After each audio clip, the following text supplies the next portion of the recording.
We're at the PRI show with the new ARCA Midwest Tour owner, Gregg McKarns. Thanks for joining me. You bet. Thanks for having me. How did that all come about with you purchasing the series? Well, I had approached Tim and Faith in September of 2013 and just mentioned that when they were ready to retire from the Midwest Tour to let me know. And we started talking over the summer after I resigned at Rockford, and we were finally able to put a deal together in December. And my dad and I actually had spoken about starting a super late model tour back in 2006. And with my involvement at Rockford and with Big 8, just felt that it was 60 events on the table. Didn't really have room to do justice for a super late model tour. But now at this point in my life, I wanted to move on to something I could see myself doing the rest of my life and retire from. And the ARCA Midwest Tour is a good fit for that goal. Obviously, it's been a great series throughout its existence. What are you looking to do to better it? Well, there's a good foundation there, and over 7 years they put on some really good events. So it's just some tweaks here and there to put on the best show possible, create traditional events, not just one or two traditional events, but where all 12 races on our schedule become traditional events that race fans in the Midwest want to go to and drivers want to participate in. So it's gonna take some time to do that, but obviously in past involvements we've had good support from both the fans and the drivers, and feel that we can continue that with the Midwest Tour.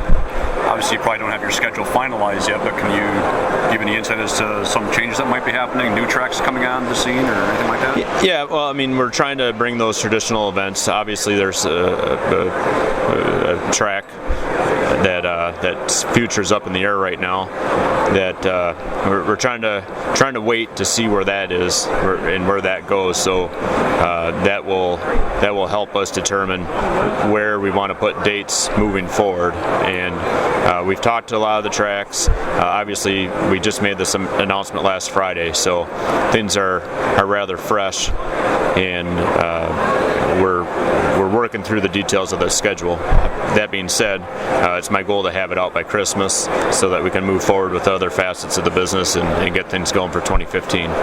You also had mentioned in the release for your purchase that you were trying to do something new with the Touring Stars program. Can you elaborate on that? Yeah.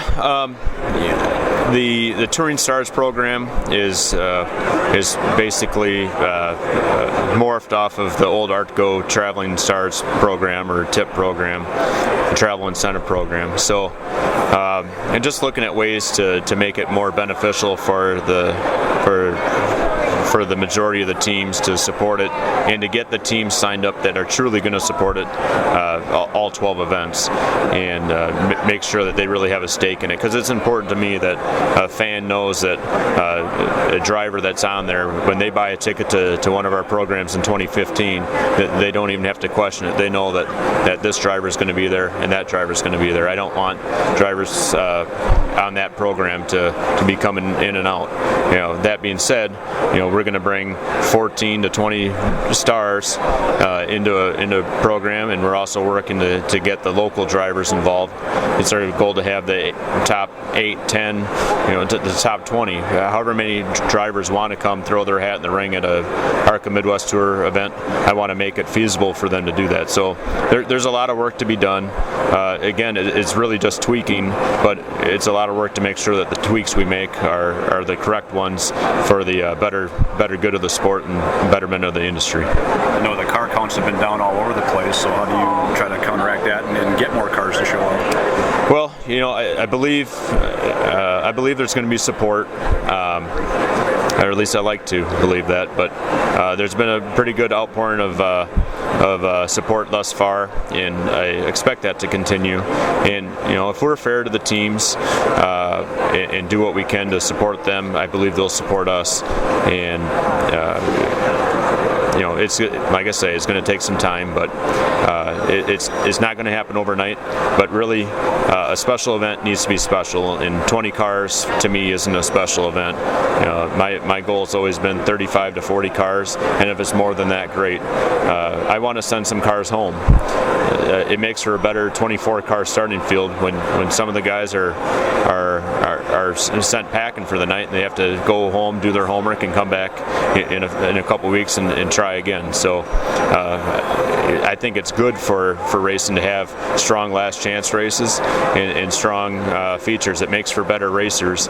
In Wisconsin and the upper Midwest has always produced clean, respectable, but really good racers, and that's something we need to continue in the future. What do you think your biggest challenge is going to be? Biggest challenge is going to be getting the fans involved again. The drivers that we have competing today, whether it's Ty Majeski or Jonathan Island or Nathan Hasley, these guys are just as good as the drivers of days gone by, and for whatever reason they don't have that star level that some of those drivers had, and I have different theories on that as to why that is, but we need to get these guys back into being household names and getting the fans acquainted with them. If you go to a dirt late model race, the stands are full of t-shirts of the stars that are out on the track. They're not so much worried about what Jeff Gordon's doing or what Casey Kane's doing. They want to know what the guys out there are doing, and they're wearing t-shirts to support them, and they're going down in the pits. We need to get that sense of community back in asphalt racing. And again, it's going to take some time, but by purchasing the Midwest Tour, it puts us in a position to build upon those things and to return asphalt pavement super late model racing into the prominence that it should be. Well, hopefully everything will work out, and good luck to you in the future. Well, I hope to see everyone August 4th, Tuesday night at the Dixieland 250 at Wisconsin International Raceway. I'm sure we'll be there. Thanks.